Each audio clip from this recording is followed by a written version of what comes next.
नमस्कार बालकों। आज हम लोग टीएस अग्रवाल से डेप्रेशन चैप्टर का क्वेश्चन नंबर 12 क्वेश्चन देखने वाले हैं। तो आइए ज़रा देखते हैं क्वेश्चन में क्या बोला गया है। सॉरी।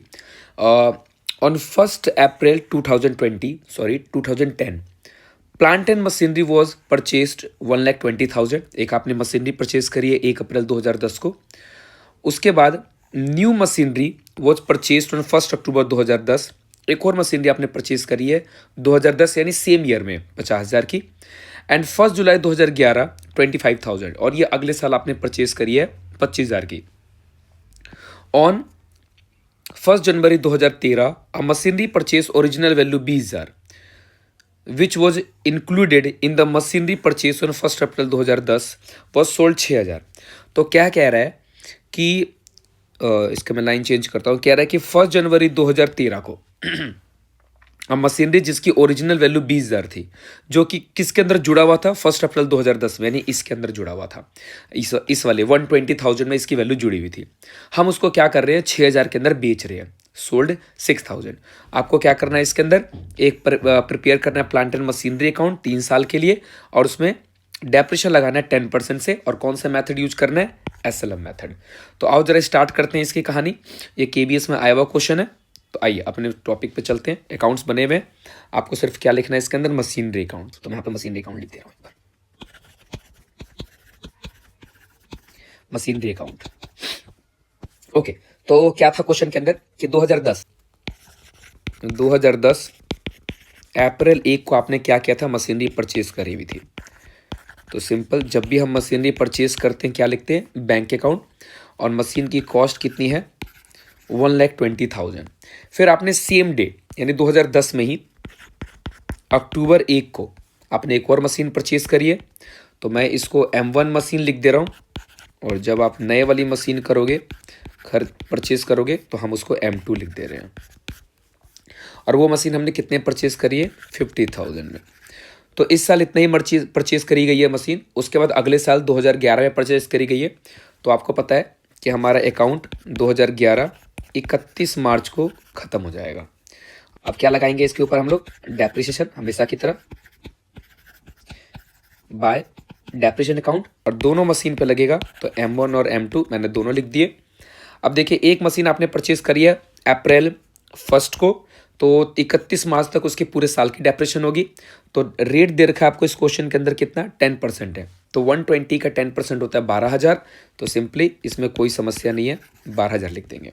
उसके बाद आपने दूसरी मशीन जो परचेज करी है वो करी है अक्टूबर 1 को, और 31 मार्च तक उसको 6 महीने बनता है। तो 50,000 का 10% 5,000, और 6 मंथ कितना हो जाएगा 2,500। आप इन दोनों को जोड़ दो तो ये आ जाएगा 14,500। सेम फिर 31 मार्च को आप क्या करोगे, इसका बैलेंस शीट निकाल दोगे। 31 मार्च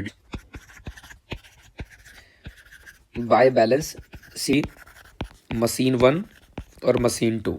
अब हम क्या कर रहे हैं इसमें से माइनस कर दें। तो मैं इसको माइनस कर दे रहा हूँ। तो कितना दे रखा है 120 में से माइनस कर दिया मैंने 12,000, तो आ रहा है 108,000। तो यहाँ आएगा 108। उसके बाद दूसरी मशीन है 50,000 की, तो 50,000 में से माइनस कर दिया 2,500, तो ये आएगा 47,500। इसको आप ऐड कर दो, ऐड करोगे तो आएगा 108,000 विच इज इक्वल टू 155,500। अब अकाउंट क्लोज करने के लिए हम क्या करते हैं, 2 लाइन खींचते हैं। तो मैंने यहाँ 2 लाइन खींच दी है, इधर भी 2 लाइन खींचने आपको, और इस साइड भी 2 लाइन खींचने हैं। इधर टोटल कितना आ जाएगा आपका 1,70,000। और जरा इसका भी टोटल करके चेक कर लेते हैं। तो आप इसको सम करके देख सकते हो, 14,500 प्लस में 15 1 55,500 जोड़ोगे तो 170 ही आएगा। तो 170,000 हो गया।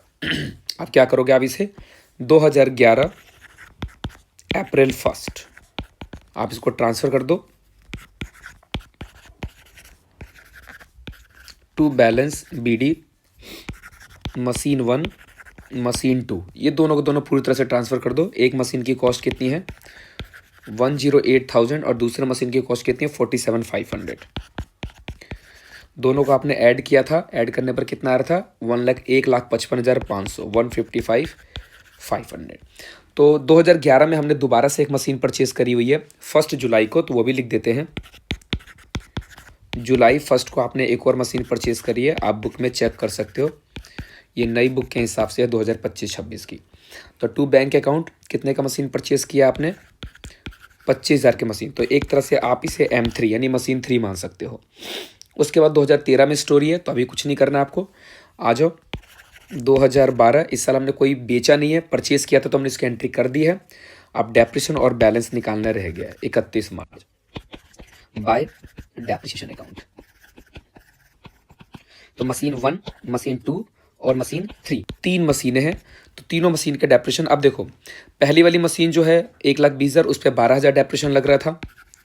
दूसरी वाली मशीन पे आप यहाँ देख सकते हो, ये रहा 50,000। पिछली बार हमने 2,500 लगाया था सिर्फ, क्योंकि 6 मंथ यूज किया। अब पूरे साल लगेगा तो पूरे 5,000 डेप्रिसिएशन लगेगा 10 पे।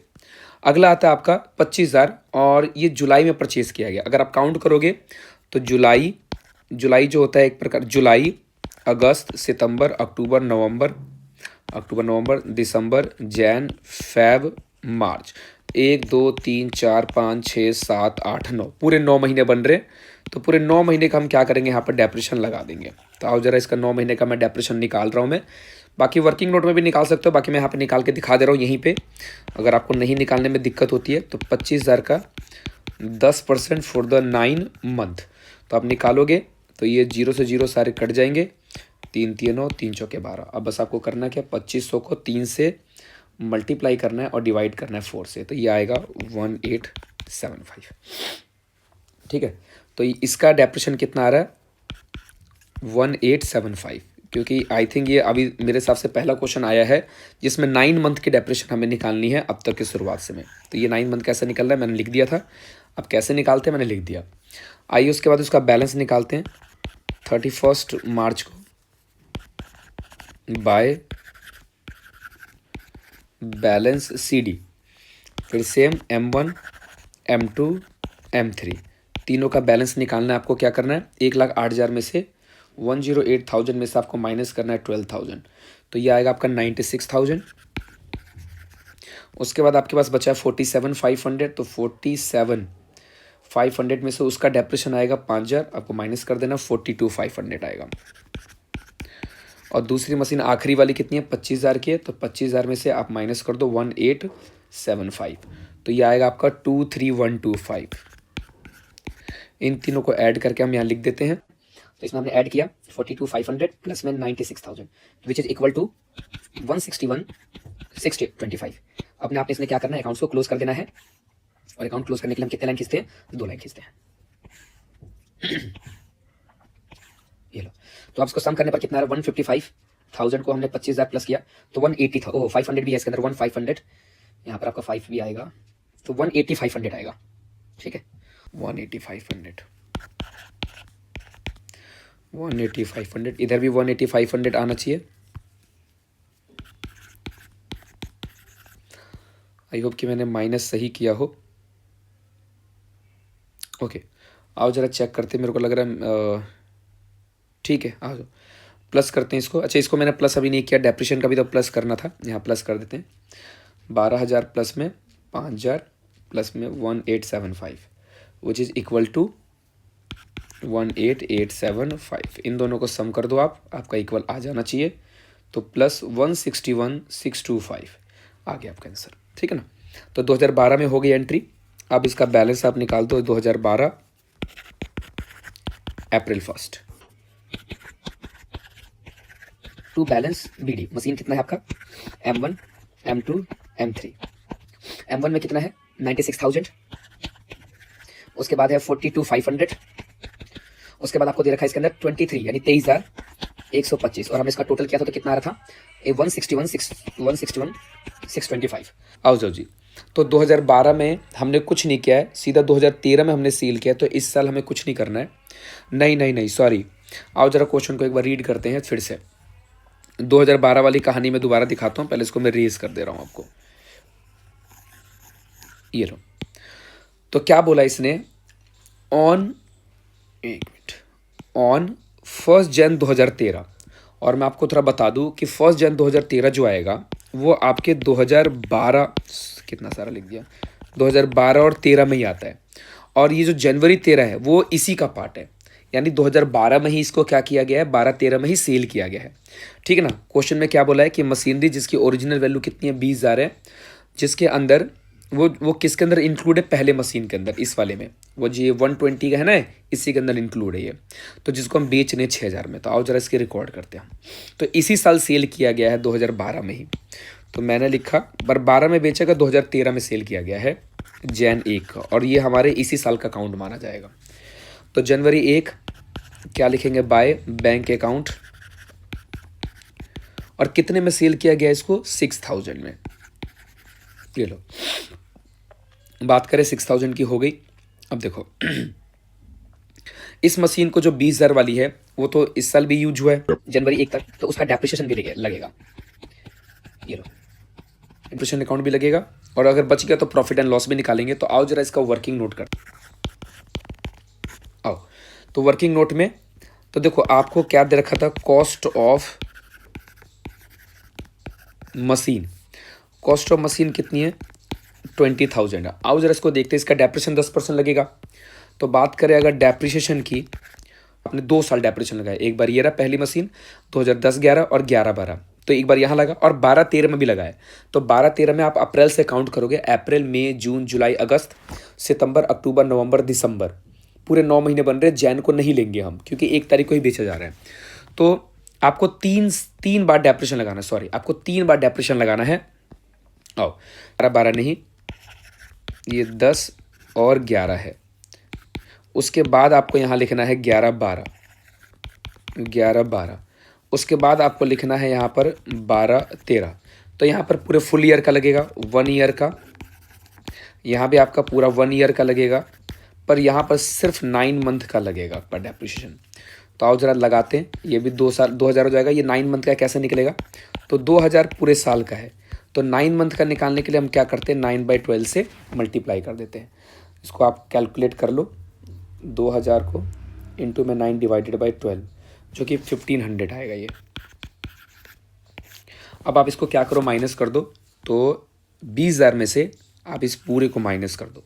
तो मैंने 20,000 में से माइनस किया, माइनस 2 2 4 1 5, यानी 5,500, 5,500 माइनस करोगे तो ये आ जाएगा आपकी बुक वैल्यू। तो ये जो आपकी निकल कर आई है एक तरह से, ये बुक वैल्यू है। ओके, अब आपने सेल कितने में किया इसको, 6,000 में। 6,000 में सेल किया तो एक तरह से आपको लॉस ही हो गया, क्योंकि आपने कम में बेच दिया। तो कितने का लॉस हो गया, 8,500 का। अब एक बार आंसर भी चेक कर लेंगे, पहले आओ जरा एंट्री कर लेते हैं। देखो इस साल डेप्रिसिएशन आपका कितना लगा है, सिर्फ 1,500 रुपये, क्योंकि आपने 2,000 ये सिर्फ 9 मंथ यूज किया। तो इस साल का डेप्रिसिएशन जनवरी 1 तक का लगेगा। उसके बाद by profit and loss account, जो कि लॉस कितने का आ रहा है आपका लॉस है 8,500 का, हमने चेक कर लिया था। तो ये पूरी मशीन की एंट्री होगी जो आपने सेल की है। अब आप क्या करोगे, 2013 में वापस, क्योंकि इस साल हमने कोई मशीन परचेज करी नहीं है और हम बना रहे सिर्फ 3 साल का अकाउंट बनाना हमें, तो 1 2 तीसरा साल ही चल रहा है। तो हम यहाँ लिख देंगे 31 मार्च, बस। ये बाकी दोबारा ईयर लिखने की जरूरत नहीं थी, मैं सिंपली 2023 भी लिख सकता था, इसको हटा देता हूँ, 23 कह रहा हूँ, 13, 31 मार्च। और जो बचे हुए मशीन है अब उस पर डेप्रिसिएशन लगाते हैं। आ जाओ, बाय डेप्रिसिएशन अकाउंट। देखो आपकी ना पहली मशीन बिक चुकी है, ये पहली मशीन थी जो कट गई आपकी। अच्छा, पूरी नहीं कटी है, सॉरी। तो अभी भी जो मशीन बची हुई है M1, उस पर डेप्रिसिएशन लगेगा रिमेनिंग पे, M2, उसके बाद M3। तो पहली मशीन पूरी नहीं बिकी है, 1,20,000 की मशीन थी, आप देख सकते हो, जिसमें से सिर्फ एक पार्ट मशीन 20,000 का बेचा गया। तो अब 1,00,000 का 10% कितना होता है, 10,000। तो अब 10,000 डेप्रिसिएशन लगा करेगा, पहले 12 लगता था, अब सिर्फ 1,00,000 बच गया, तो इस पर 10,000 डेप्रिसिएशन लगेगा। उसके बाद दूसरी मशीन पर हम डेप्रिसिएशन कितना लगा के चल रहे थे, 5,000। तो दूसरी मशीन 50,000 की थी, 5,000 लगाओगे। और तीसरी मशीन जो आपकी 25,000 की थी, ये रहा, जब आपने परचेज़ किया था 25,000 की थी। तो अब इस पर पूरे साल का लगेगा 2,500 डेप्रिसिएशन, तो 2,500 हो जाएगा ये। अब तीनों का सम कर दो, 15 2 17,500, तो ये हो गया आपका 17,500। अब बचेगा बैलेंस सीडी, निकाल दो आप 31 मार्च की, बाय बैलेंस सीडी। ये लो, तो बाय बैलेंस सीडी कितना निकल जाएगा, तीनों का निकालना है आपको, मशीन 1, मशीन 2, मशीन 3। अलग चाहो तो निकाल दो इकट्ठा। तो इसमें एक मिस्टेक हो गई थी। अब इसमें मिस्टेक क्या है कि देखिए, जो ये मशीन हमने पहली मशीन है, आपको पता है कि इसके अंदर एक हमने 20 वाली मशीन बेच दी है। तो इस 96 के अंदर जो 20 वाली मशीन हमने बेची है उसका बैलेंस कितना बचा है, ये देखो। ये 2 साल तक हमने डेप्रेशन लगाया था 4000। तो 20 में से अगर आप 4 माइनस करोगे तो ये आज जाकर इसकी वैल्यू कितनी बच गई है, 16000 बच गई है। और दूसरे वाली मशीन, तो वो तो नॉर्मली 96 में से 16 माइनस कर दोगे तो दूसरी वाली मशीन कितने की बच जाएगी, 80,000 की। तो जो बैलेंस बचेगा, अब आपको क्या करना है, 80 में से 10 माइनस करना था। ये गलती कर दी थी मैंने डायरेक्ट, तो ये 70,000 आएगा। मैंने यहाँ पर मिस्टेक ये कर दिया था कि 96 में से डायरेक्ट माइनस कर दिया। अब जरा इसको हम प्लस करते हैं तो ये आपका आ जाएगा 70,000 प्लस में 37,500 प्लस में 20। तो ये आप इसको सम करके देख लो, ये 121 125 128 125 आ जाएगा। आओ अब जरा इसको बैलेंस मैच कर देते हैं, टोटल कर देते हैं। तो यहाँ पर आपका आंसर आ चुका है, ये लो।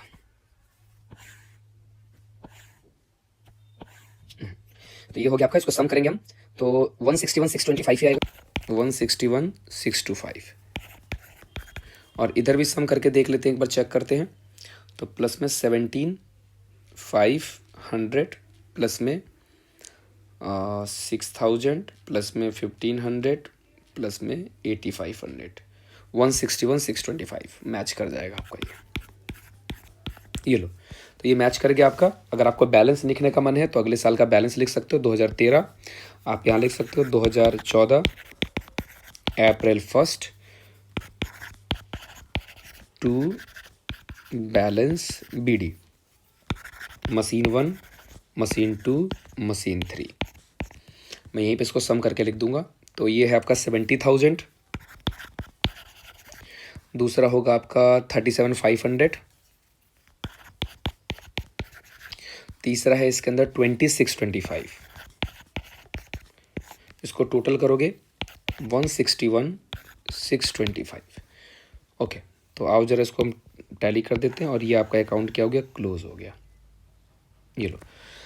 तो आप अपने देख सकते हो, ये क्वेश्चन था, अच्छा क्वेश्चन था क्योंकि इसके मंथ के बीच में ही टॉपिक था ये। तो आई होप कि आपको समझ में आया होगा। कोई दिक्कत है तो आप ज़रूर इसके लिए कमेंट कर सकते हो। बाकी आप एक बार देख लो, ये मैंने सारा रिकॉर्ड कर दिया है। अब इसको पॉज करके आप इसको लिख सकते हो। ये इसकी एक वर्किंग नोट थी जो हमने की थी। थैंक यू सो मच बच्चों।